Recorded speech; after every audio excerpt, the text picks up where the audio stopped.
Hey, well, you're glowing. Well, you're glowing, you know? Thank you. Yeah, I feel great. Just really great. Yeah. So, You yeah. just, didn't you just do a 8+ day fast? There was a eight, like, how many days did you just go?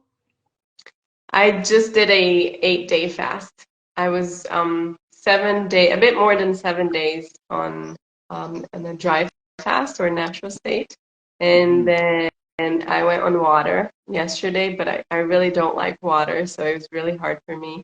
Um, and then today I decided to add a bit of lemon Hmm. to my water.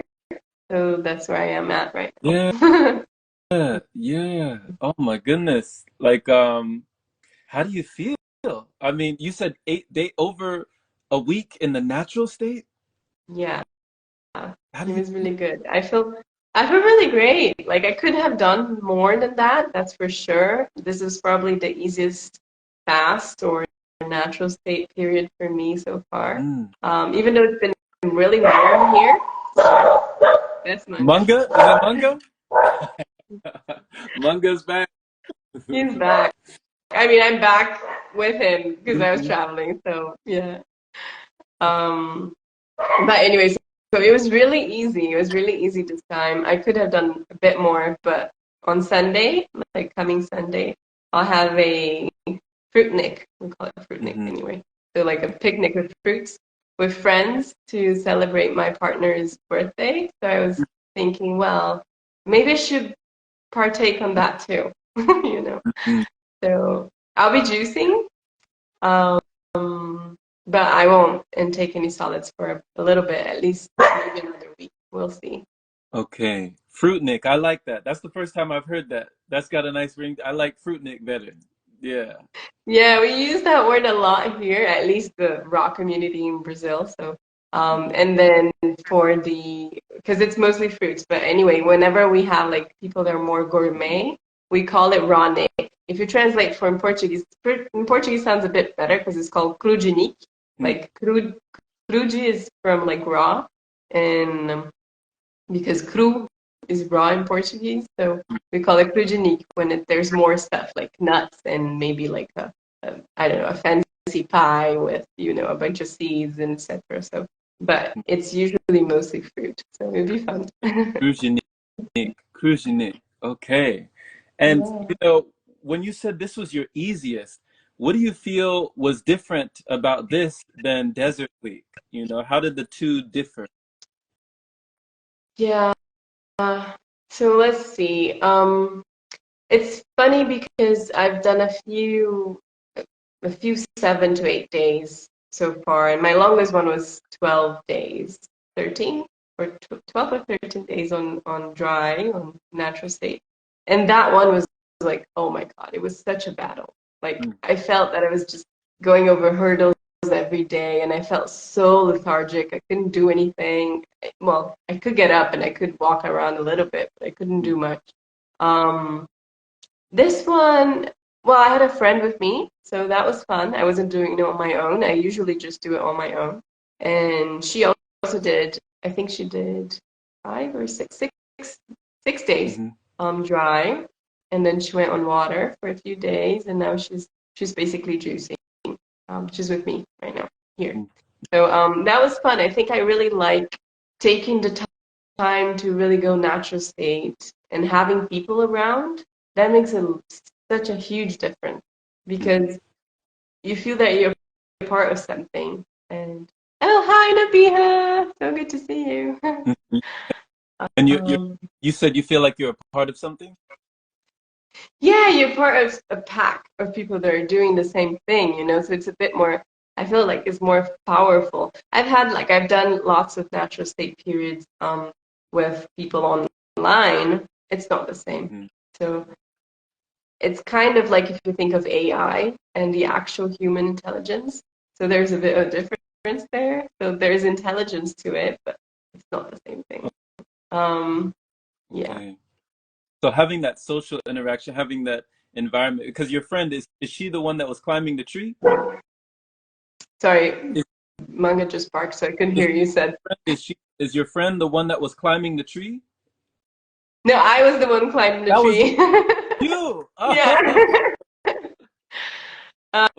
So she was narrating But while you were climbing. I was climbing and she was filming it. So yeah. Okay. Okay. Oh my goodness. You know, it's interesting because when you're talking about going 12 days, you know, you said 12 or 13 days without food, without water, without anything coming into the body.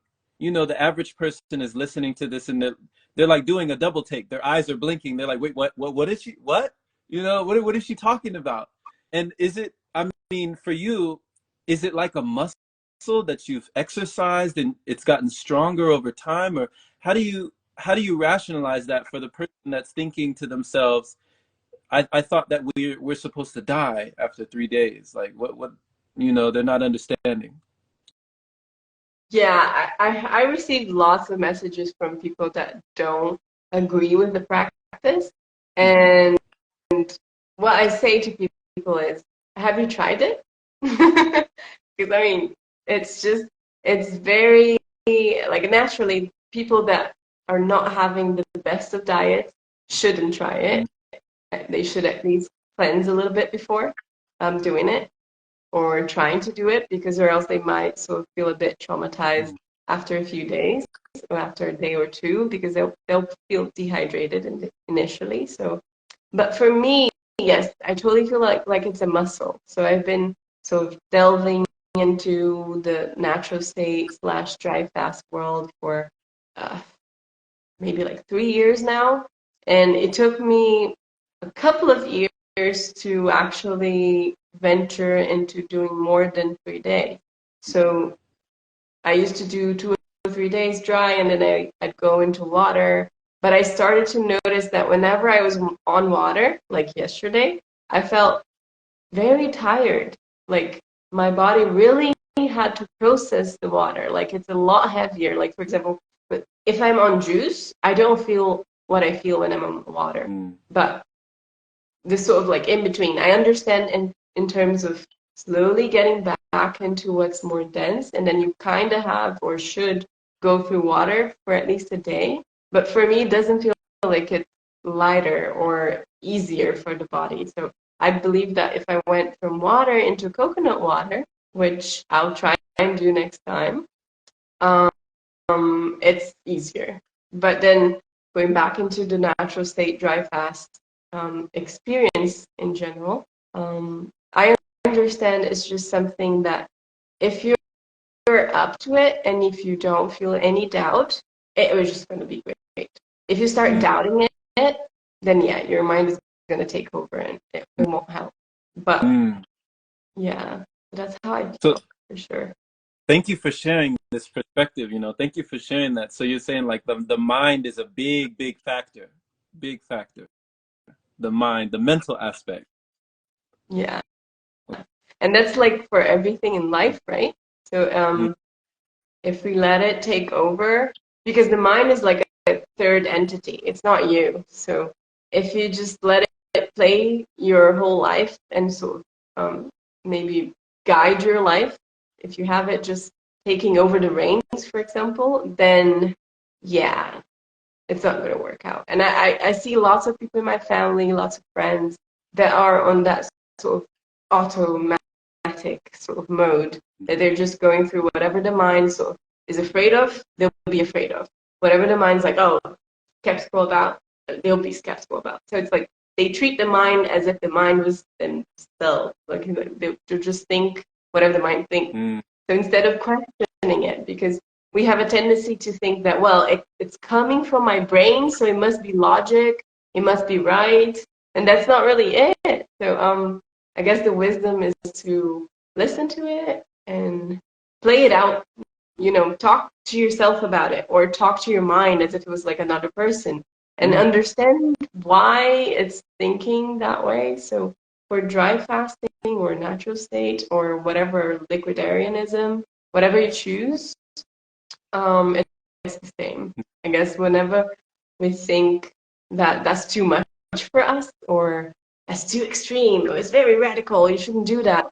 Is that really you saying that? Or is it like the egregore of whoever's around and you're being influenced by it? Especially if you look into like human design, whoever's got these two open, they'll be very prone to whatever other people are thinking.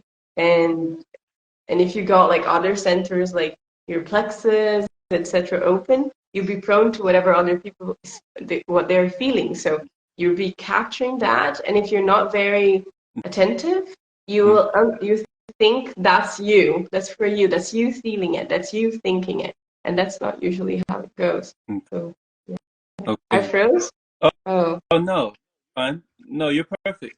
Yeah, yeah, I can still see you and hear you. okay, that's Yeah, cool. I've been yeah. looking at that. So, it's interesting. This is fascinating to me that you're saying this, Elisa, because, you know, where did you learn or when did you learn to question your own mind? Because, like you're saying, people, we usually just take what comes into our mind or what comes into a thought or what comes into our field, and we just kind of take it and run with it or take it and go with it. But when it comes to questioning your own mind to say, is this me? Is this real? Is this something that I feel? And almost like, who is using their judgment against your own mind? That's a big one. Yeah, that's a big one. I don't know when that came to me. It was probably something that I started reading, not exactly that Mhm.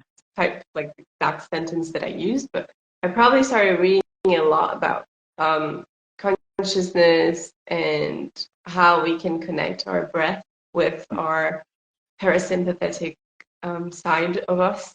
So I guess it comes from Yeah. there, maybe, because we usually think that we cannot control how we digest and how our muscles work, or how we, say, breathe whenever we're sleeping, or whatever like synapses are going on, or um, you know, enzymes, all of that. People usually think that they cannot control that, but if you're very perceptive and if you're very connected to your own body, that is possible. I haven't had that many experiences that I've done that, but I remember in one meditation a while ago that I felt that I really needed to, let go of lots of toxins that I was intaking at the time. Like I was in a very polluted place, and I felt that I should go back into the countryside, but I didn't have the time or the money at the moment. So I was like, okay, I'll just wait. But let me sort of close my eyes and visualize it and talk to my body and ask it to let it go. So it was funny because it took me a while, maybe like 40 minutes into that moment. I wasn't really counting, so I don't know. My perception was about 40 minutes. I was talking to my gut in general, like my intestines. I was like, okay, can you just let go of whatever's in there that shouldn't be there? And it was interesting because I kept repeating that, and eventually I felt that I really meant it. And it took me maybe 10 minutes to go to the bathroom and, let it go. So I was like, oh my God, you're kidding. It's like, I can't really do that. That's so cool. So I was so excited about it. And I do believe that we can be more um, active within all of our body, like use more of um, all of our, how can I call that? Not really skills, but use all of our body to really bring about the abundance that we need or that we want, the actual perfect connections between our organs, and to make sure that we're clean, and also even to say, um, ensure that whatever we're intaking is healthy. So if you want to talk to your food and, just put into it lots of the good energy that we need. Well, So yeah. wow, that is powerful. That's powerful, Elisa. So it's almost like you induced your own detox. Like you were able Yeah. to, release what needed to be released just through that, program. It was like, okay, just whatever needs to be let go, let it flow, you know? Yeah, Oh my for sure. God. Because, we hear a lot about, the placebo effect, the nocebo effect, and how if we can make ourselves sick, then logically we could make ourselves healthy. Yeah. Yeah. Yeah, that's for sure. The first step is the mind. Yeah. Like first step is mental. So yeah, talk to me about you. It's been such a long time. I want to hear about you. What have you been up Yeah. to? Just learning more. You know, I'm learning more all the time. I'm learning through other people, learning through these conversations. Been doing a lot of meditation. So every day we've been doing Qigong, working with the energy. And, you know, I feel right now it's like a beautiful time. You know, we're already in February. January went by like that, you I know? know, I felt that too. Yeah. Yeah.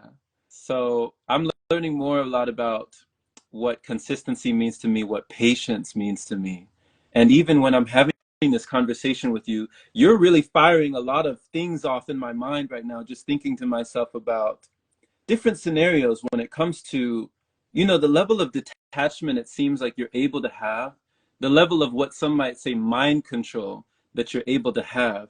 And when you say that you can not listen to your mind. If Elisa is not her mind, then who is Elisa? A great question. I still need to figure that out. Yeah. Still finding that out. I mean, it's really maybe challenging for all of us that are in a physical body Mm, to detach from all of the senses, right? So I think the mind is also connected to the senses. So I'm not what I touch, I'm not what I smell, I'm not what I see, I'm not what I hear, or I'm not what I taste. I'm also not what I think, I'm not what So it's very like we have bunches of layers that we have to go through. And to detach from. And I'm still sort of working that out. So I don't have the answer. If I ever had the answer, we should have a live about it. But and you as well, like if you have the answer to well, that. that's So beautiful things, because even in our last conversation, you know, you were talking about curiosity and how sometimes you can ask a question and you might never receive the answer, you know? true. And that was one of the beautiful things that you were talking about is like sometimes you don't have the answer. Yeah. Yeah. And you don't have to have it Right. either. Yeah. Right. So not having to have it, I think that's an even higher form of detachment, not needing to know, you know, Yeah. not having to know so bad because, you know, some people they'll go to great lengths to try and, you know, discover what is the answer to this question. And it puts a lot of stress, a lot of pressure, and a lot of undue, you know, frustration when you can't find like what it is, you know, the solution to Yeah. what yeah. You've gone through that? Yeah. Definitely. There's two sides of me. Like I really believe that we're all our own sort of lab. So we can test things with us and with our own body. That could be like physical testing, as in like, oh, what works best for me? Natural state, dry fast, or water, or juice, or solid fruit, or is it a mix of everything? Or, that's a bit of testing. So it goes for that. Or like, how many hours should I really sleep? Is it like 4, 5, 6? I don't know, just test it. And, or even like testing through, you read something in a book, it could be about, I don't know, geography or biology or whatever, and you could try and test that too. Like check if you can really grasp that with all of your five senses, and if that makes sense. And that's still sort of, even if you understand it, it could still be false in the end because it's all an illusion. So if you think you understand it, probably you don't. But still, like if that makes sense in your head, it could help through something through a situation. But taking our own bodies as a lab, it's interesting because we can sort of like feel more part of this earth, you know. So if say if I this is like it's whatever an object that I have here. If I just do this very hard on my hand, it will hurt. I'm sure that if I do that on manga as well, it will hurt as well. So it's like a way of, if you test things, you can be more empathetic towards other people, because sometimes whatever you're testing is probably what other people feel, even if they feel it to a different degree. So if you really use your own body as a lab, as a, let's say, an exam sort of um, uh, space or ambience, whatever, then you can sort of relate more to other people. So maybe having all of our senses and using them, even if you don't have all of the senses, doesn't matter. Using all the senses that we have, it helps us connect with other people, other beings, and it makes more sense to use them and understand that even if we get all of the answers that we want through those tests, not necessarily they'll be true. So Mm-hmm. yeah, Okay. not attaching ourselves to whatever we believe. So letting it go. Okay. Yeah. That makes sense. That makes sense. So when you're in the middle of, you know, uh, a natural state, you know, a solid food vacation, or you're just in the middle of this feeling, like what is it that goes beyond your senses when it comes to feeling your body, being a scientist in your own laboratory, and understanding and hearing that your body says, hey, we can go further, we can keep going? Like, how do you listen to your body in that way, and what does it sound like when it's talking to you, you know? It doesn't sound like much. It's very silent, but it's more like an intuition in a way. It doesn't really have a voice. I'm sure that people do hear voices. Some people might hear it like loud and clear. I really don't hear it, but I feel it. It's almost like a tingling or uh, just like muscle testing in a way. So I don't really do that much of muscle testing, but it's like a etheric muscle testing. Like my body will sort of tell me, like I can still go. Do you still want to go? And it's sort of like walking hand in hand with your body, with your mind. And sometimes your mind will push to the left or to the right, and then your body will sort of follow it a little bit. But if you're really attentive, you can just say, hey, mind, stop right there. We're not going that way. So, yeah, and then it might be a bit of a challenge. And it's almost like there's a tendency for the mind, because the mind is the mind, to be very sort of eloquent, so you'll be very persuasive. And if you are not very certain of what you want or need, or even not really certain, maybe you're not certain, but you have an inkling that that's not just it. So, yeah. Okay. No, makes Yeah. sense. That's key, that conviction. Like if you don't have that foundation, like if you don't feel grounded, in that space, you can kind of be swayed. You can be swayed. The wind blows this way and you're off. You get carried off somewhere else with the mind and with sensations. And it sounds Yeah. like that expression that they say, I think, therefore I am. It sounds like you don't agree with that. Like, I don't think, Yeah. therefore I am. I do really don't. So yeah, even if you think as an element, I believe that our body's more like the wind. So it will change directions. It will be sort of all over the place. It can be a tornado one day, or it can be very still another day. And then our physical body could be more like the earth or a rock, say. So the tendency is to be still. It won't want to change. It won't want to move if you don't sort of make it move. And then our emotionals would be more like the water, like everyone talks about. So emotions are like water. So it Mhm. flows. It's not sort of all over the place as like air, because air is, everywhere. But water will sort of follow the path through the river of your life. So it will have a bit of it's wavery and it's moving, but it kind of follows a pattern. Mhm. Um, and then if you think of whatever is spiritual, it combusts like fire. So yeah, yeah, I understand that if we can sort of work through all of those four and then add a little bit more to it, add the whole sort of feeling that I only feel whenever I'm natural state. I feel that if I'm on water or juicing, it's there but I have to really focus to feel it. But if I'm on natural state, it's like it's there all the time, you Mm-hmm. know? And it's almost palpable. Like I can really touch it. I can touch whatever is very over all of those four elements, which is more like the spiritual body. So Mm-hmm. I'm more connected to it whenever I'm on natural state. Not that I'm not, and when I'm not, but it's like I said, it's silent for me. It's silent, so it doesn't really have a sound. It doesn't really nudge me because it's there. It's just present. So it's stillness in a way. And if I'm not very attentive, if I let my mind wander too much, or if I get too caught in like my feelings, or if I'm too focused on my physical body, then I kind of forget it. Mm. And so it's yeah, a bit of work. This is For sure. great.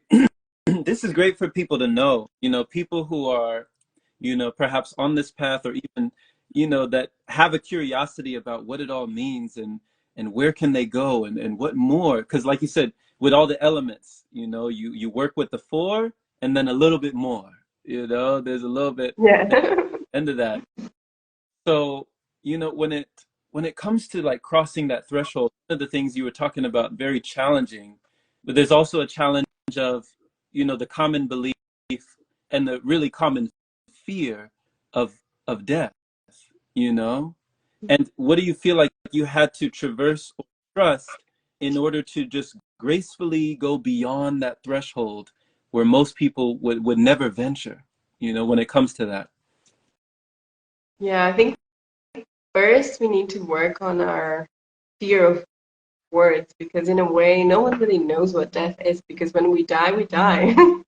So no one really knows what it is, like, or at least not humanly. We might have connections with beings from other, planes, and that might talk a little bit about that. But in the end, no one really knows what that is. So it's almost like we're fearing a concept, um, but we don't know what it is. So we've never really tried it. We try it, well, in a way, we kind of try it every day because we go to bed and then we sleep and we wake up the next day. But yeah, what happens in sleep? Like we're dreaming. Some people don't dream, but I dream a lot. So there's life within death, So to me, I don't really think that much about it because I think it's just part of life. Every day there's something that is dying within us, and there's something that is coming to life as well. So like Elisa, me, yesterday was the person, and then today lots of things probably died that I didn't really notice maybe with my perceptions, but I'm pretty sure that I'm different from yesterday. And Hmm. each day we're a little bit different, and the little bit different means that something died to give place to something to come about. So Right. yeah, I don't think death is a huge deal, really. Even identity, like you said, identity, what somebody, somebody's version of you in their mind, somebody's Elisa in their heart, or Elisa in their field, like in their perception, who they see you as is like a death for them. Change. If you change, it's like you died. Exactly. Yeah. I have friends that I love them, but we're not in touch that much because I've changed a lot over the past few years. So we kind of like exchange messages maybe for my birthday or their birthday or Christmas, and that's it. Um, so in a way, I died to them, even though we are still in touch every once in a while, a couple times a year or maybe 3 times a year.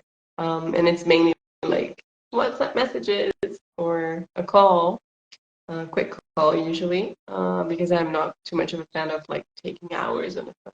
Um, so, so yeah, I'm sure that they've seen lots of, you know, versions of me over the time, and even through Instagram. Like I know that lots of people that follow me still are people that I met maybe like 20 years ago. Oh my God, it's so different. And then even 10 years ago, it was very different. And then last year, it was completely different. So yeah, I guess we all live through this huge game that is life and death all the time. So Yeah.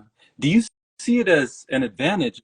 Like when you're looking at, nature, we see the falling leaves, we see the regrowth, we see the new growth, we see nature taking place, and it's so impermanent, but there's beauty in that impermanence. And I remember when you talked about, the passing of your mother and seeing people transition, you said your grandmother and your grandfather, and then having your family looking at you like, what's wrong with you? Why aren't you feeling that way? Why aren't you torn up about this? You should be torn up about this. And you're like, why should I? So do you see that as an advantage, or how do you feel? yeah, maybe I've never really evaluated it to think of it as something good or bad. It's just kind of like how it plays for me. And I remember when I lost my dog, I was maybe sad for a day or two, and then I was like, okay, that was his life. Um, I think we do sometimes need time to breathe a little bit, just because the physical presence is something that um, can make us connect to different emotions. And if we have like big sort of say emotional scars, we might sort of in those moments we might kind of be able to open those wounds a little bit. So like if we have emotional wounds that we haven't really healed, depending on the situation, depending on the death, if it's like a death of a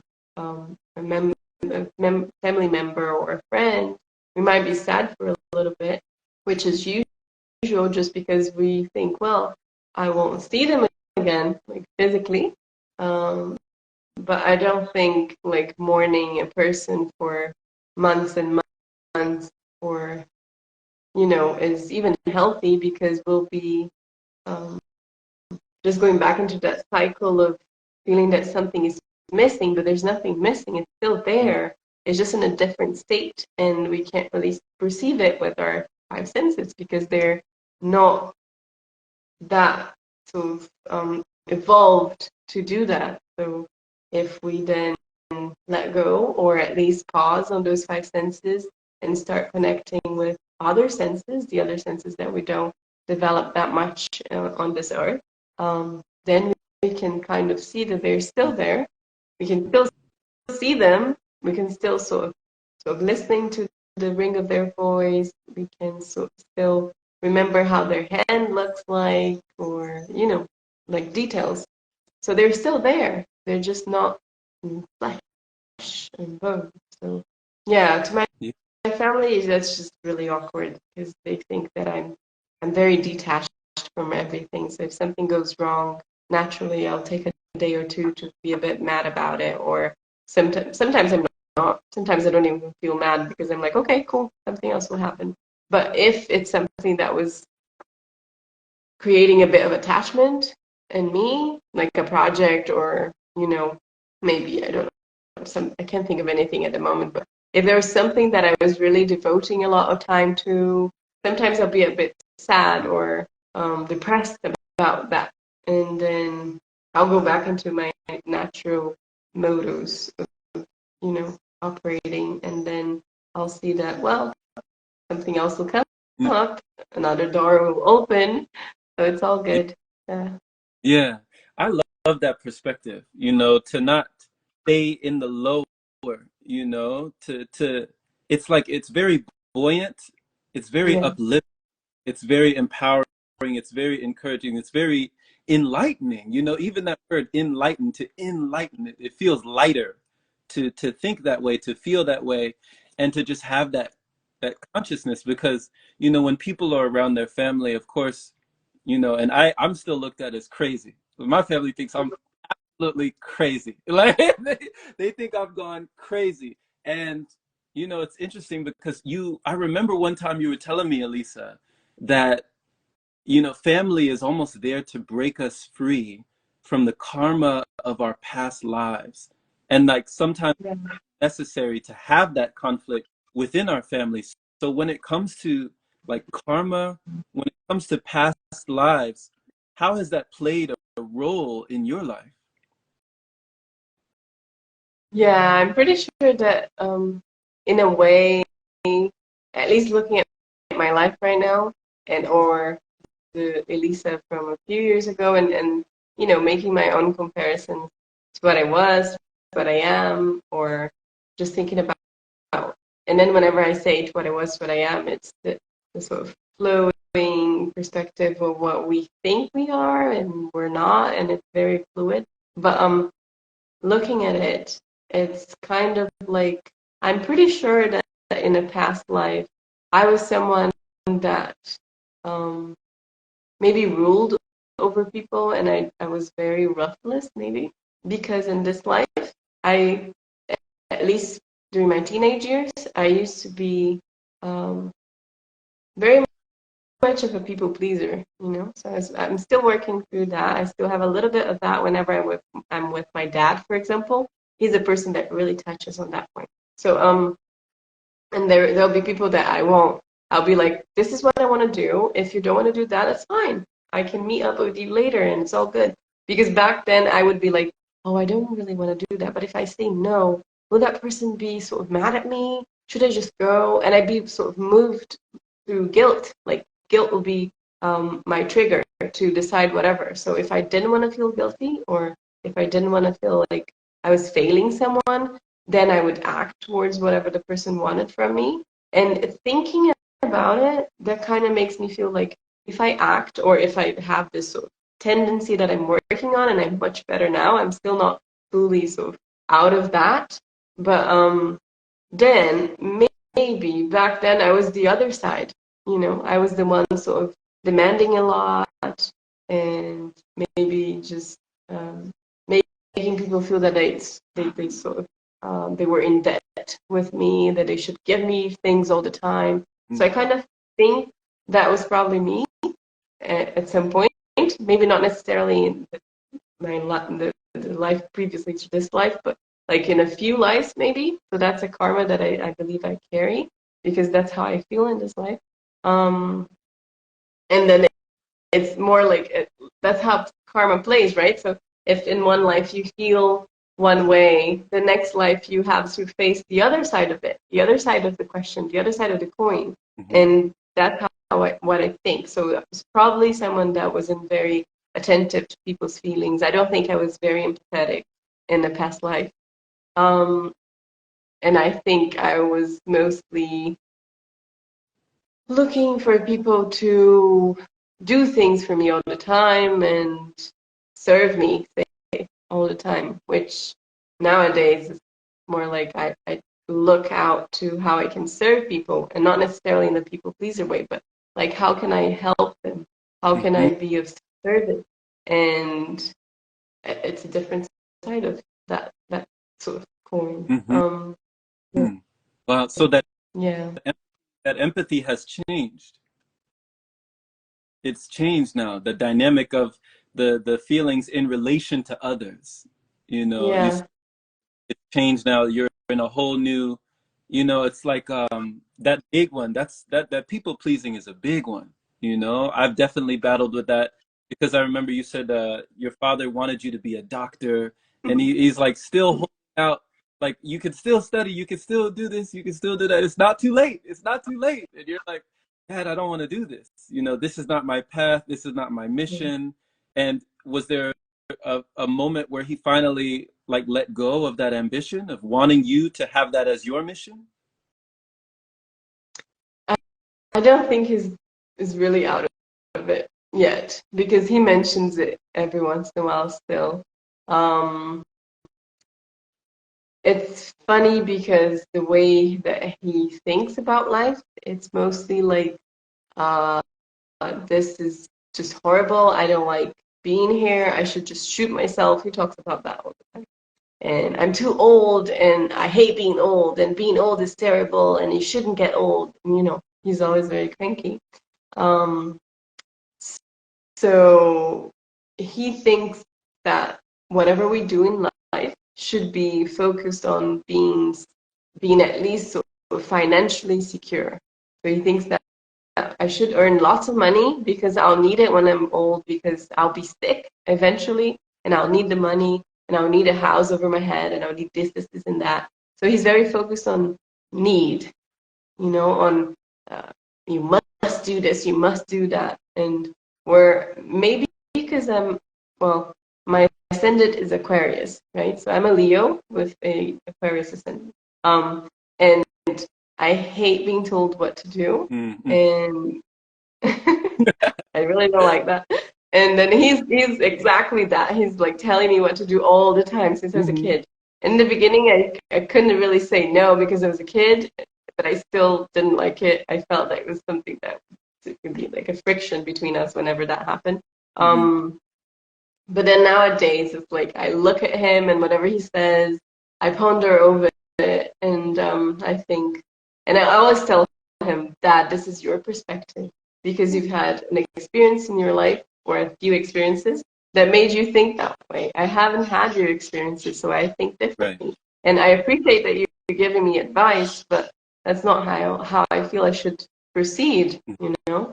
And even though I try to be very gentle, he always gets mad at me. He's always like, I won't talk to you today. And then he'll walk away.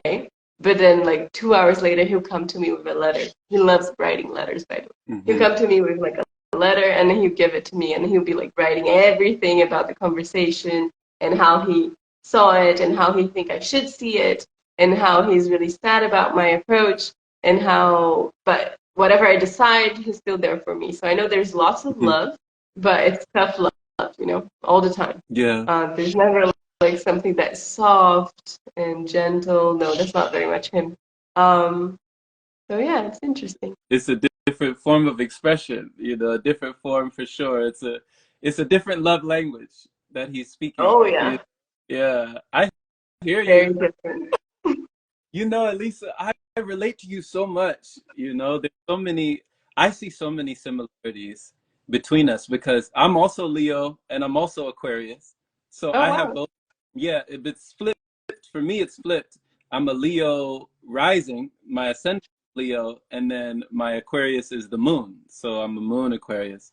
And I hate being told to do. Like, I can't stand it.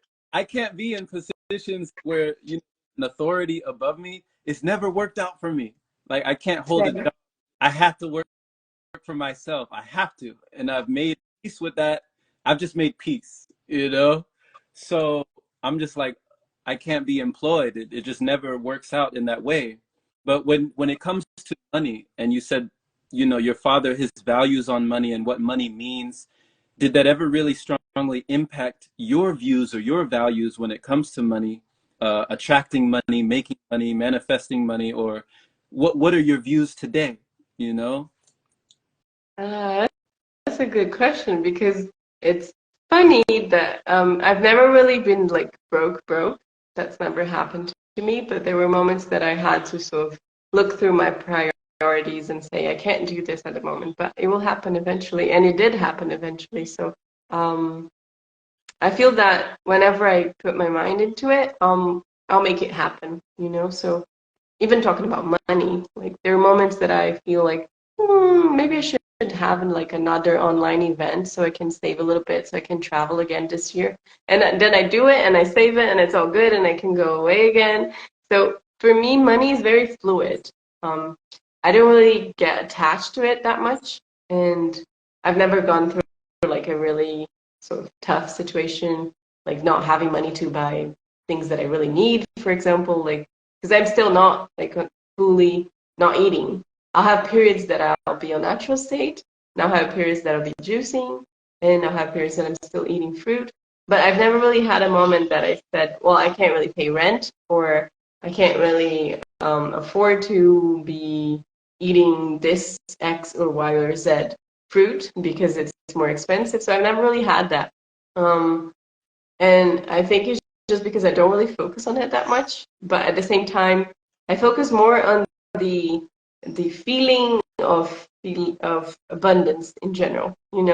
So money will come eventually, but I don't think about it too much. Like I don't really take time to think, okay, so I should plan ahead because I'll need X amount of money in my account. I don't really do that, you know. Mm. So it comes because I just think, okay, I want to go to, say, because I'm planning to go back to Ecuador at the end of the year. So, and then I just thought about it. I was like, okay, I'm going to Ecuador in October. I'll make it happen. It's all good. And then I go do whatever, go about my own life.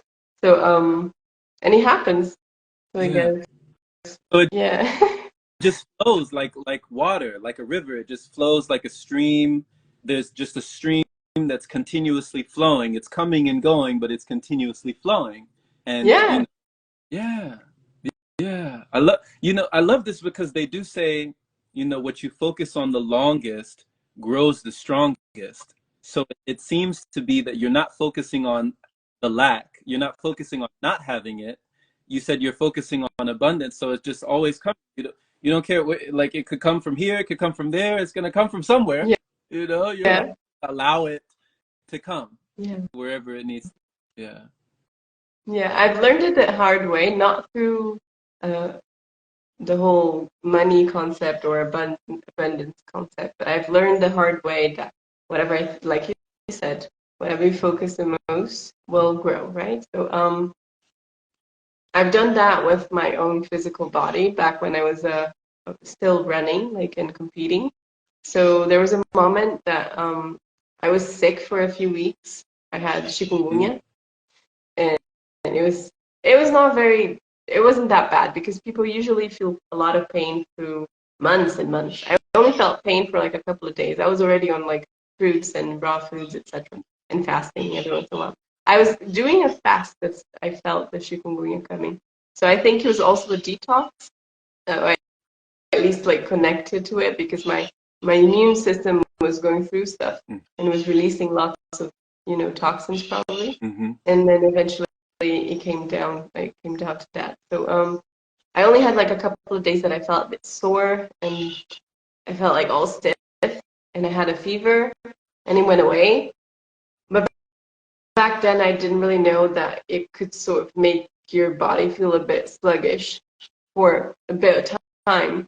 So I was very impatient with my own body because I couldn't run anymore. I couldn't practice for my races. I couldn't do anything, and I felt very weak. And I'm sure that there was a side of like a mental side of me, like thinking too much about it and thinking, well, then I can't do anything. And then eventually, all of that played out.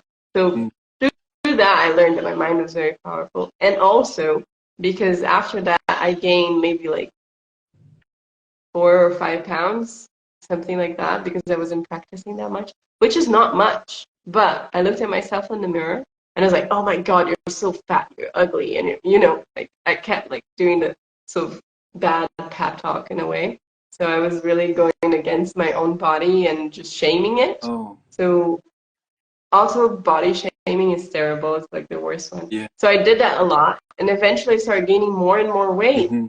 And I was like, oh my God, there's something happening. I don't know what it is, but I feel terrible. I look terrible. My body's horrible. So I kept playing that out all the time.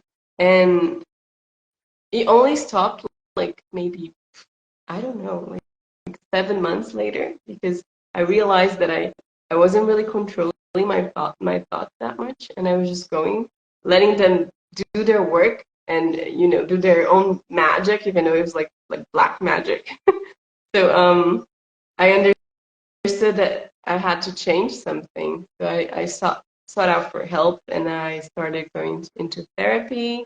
And then eventually I realized that it had a lot to do with losing my mom and not really talking about it that much, or talking about it and feeling okay about it. But at the same time, there was a side of me that was still resenting another side of me that is the side that is very detached.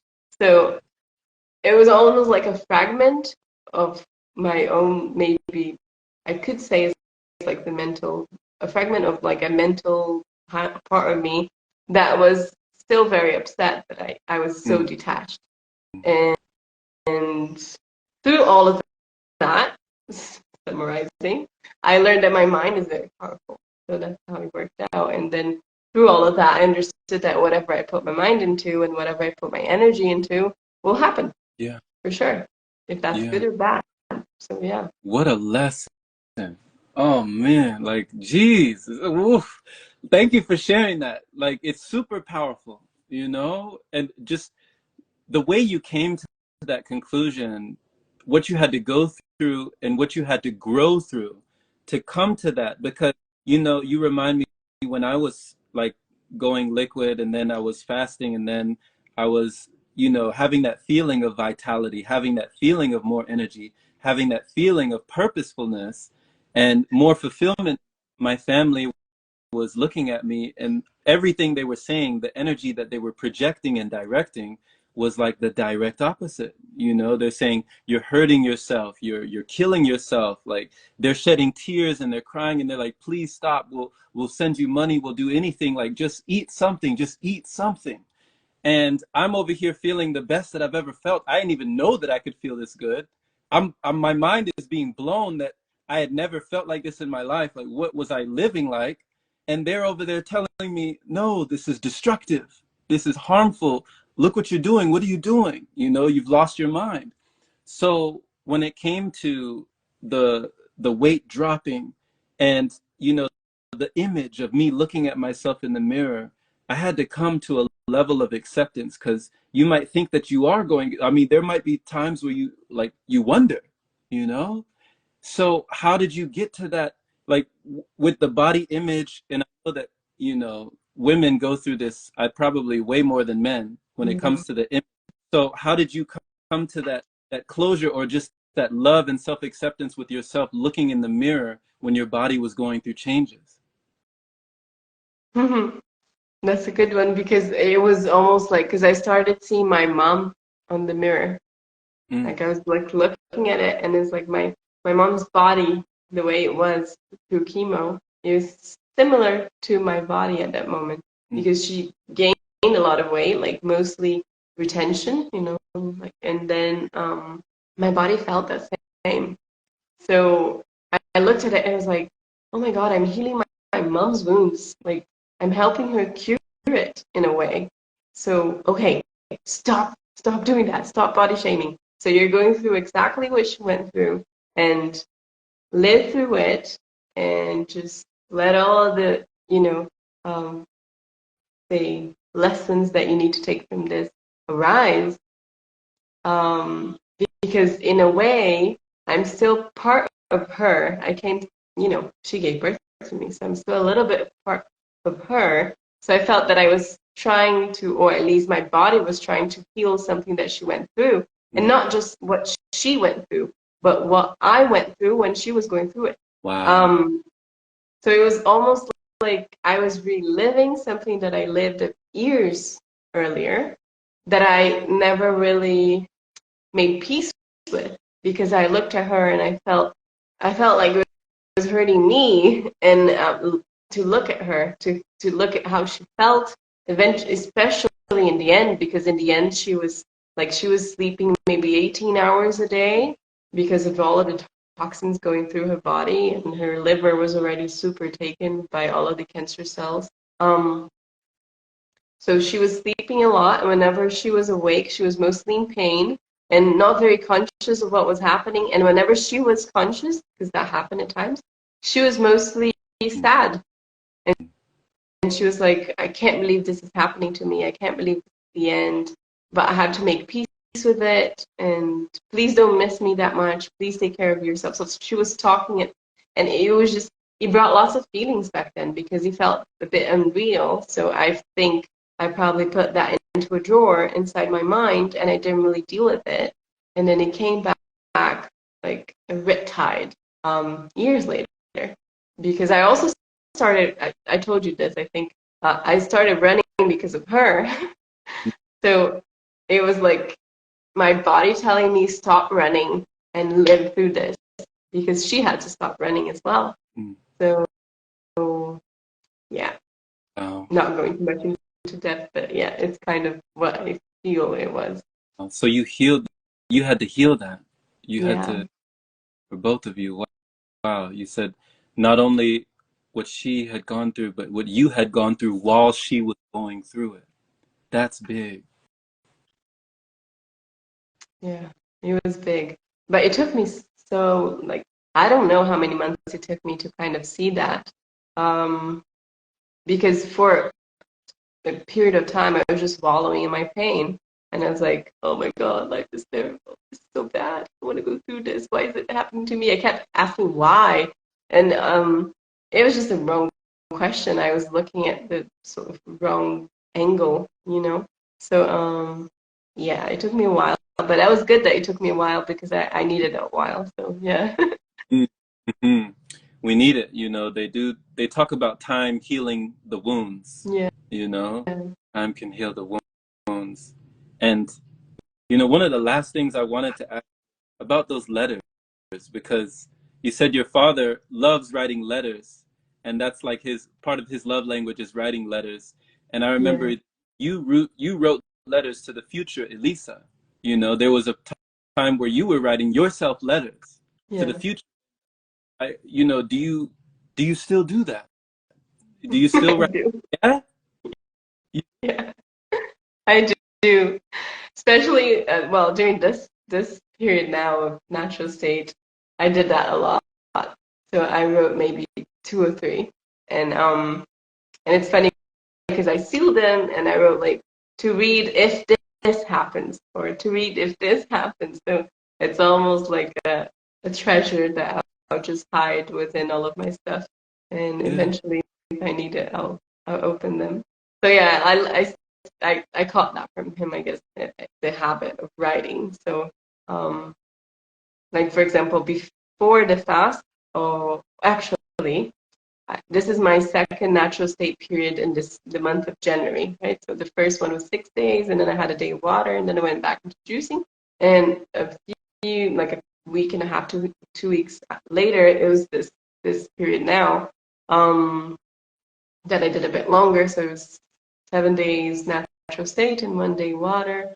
So through these two, I don't have it here, or else I'd show you, but it was kind of like this thick. I had like a Hmm. notebook.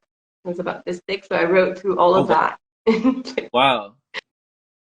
Yeah. So there's lots of stuff that come to me, and I like writing it because I might not read it later, but there are periods that I just open it and whichever page, and I'll go through it, and I was like, oh, that's cool that I went through that. It's kind of fun because it's like playing my own life through myself, and kind of like, because we forget things, right? A lot, because that's how life goes. Like there's too much information for us to remember everything.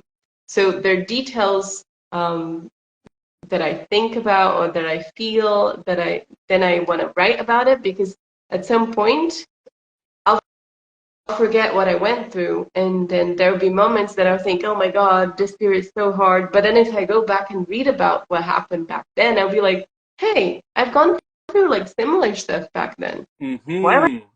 I complaining now? I did it. So that's why I write that much. So it's like almost Mhm. like time traveling, you know? The energy is still there. Yeah. Yeah. You're like, I made it through that. I can make it through this. You know? Yeah. I'm still here. Wow. Thank you. Yeah. Like, thank you, Ellie. This has been, I love this.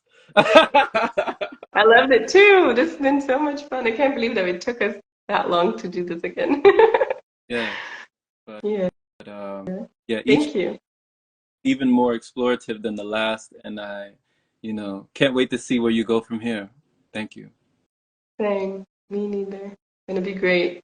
And I'm sure that eventually we'll be together physically, so we'll talk lots more. So yeah. We'll make it happen. Well, enjoy the rest of your day. Thank you, dear. You too. Have a great one. Right. Bye. Bye.